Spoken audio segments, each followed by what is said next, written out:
दिल्लीतील भटक्या कुत्र्यांचा प्रश्न मार्गी लावण्यासाठी सुप्रीम कोर्टाने दिलेल्या निर्णयाचा देशभर विरोध सुरू असताना मुंबईतही यापूर्वी अशी एक घटना घडून गेली आहे। तुम्हाला आश्चर्य वाटेल, पण ही घटना चक्क बॉम्बे डॉग रायट्स म्हणून ओळखली जाते। तर या घटनेला मुंबईतील पहिली दंगल म्हणूनही संबोधले जाते। ही गोष्ट आहे 1832 सालची। ब्रिटिश सरकारने शहरात भटक्या कुत्र्यांची वाढती संख्या कमी करण्यासाठी कठोर नियम लागू केला। या नियमानुसार कुत्र्याला मारणाऱ्या व्यक्तीला ठराविक रक्कम दिली जाईल असे जाहीर करण्यात आले।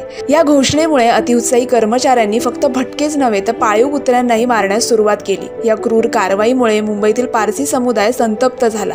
पारसी धर्मात कुत्र्यांना पवित्र मानले जाते आणि ते धार्मिक विधींचा अविभाज्य भाग आहेत। त्यामुळे कुत्र्यांची ही अमानुष कत्तल त्यांच्या धार्मिक भावनांना ठेच पोहोचवणारी होती। याचा निषेध करण्यासाठी 6 जुलै 1832 रोजी पारसी लोकांनी एकत्र येत एक मोठे आंदोलन सुरू केले।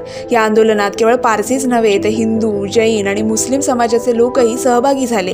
शहरात मोठा व्यावसायिक बंद पुकारण्यात आला। समाजाच्या या एकजुटीमुळे ब्रिटिश सरकारला नमते घ्यावे लागले। सर जमशेदजी जीजीभॉय यांच्या नेतृत्वाखाली पारसी समाजाने कुत्र्यांना मारण्याऐवजी त्यांना शहराबाहेर हलवण्याचा प्रस्ताव दिला। ब्रिटिश सरकारने हा प्रस्ताव स्वीकारला आणि कुत्रे मारण्याचा आदेश मागे घेतला। मुंबईतल्या या डॉग रायटबद्दल तुम्हाला माहीत होतं का? कमेंट करून नक्की सांगा आणि अशाच बातम्यांसाठी पाहत रहा नवा काळ।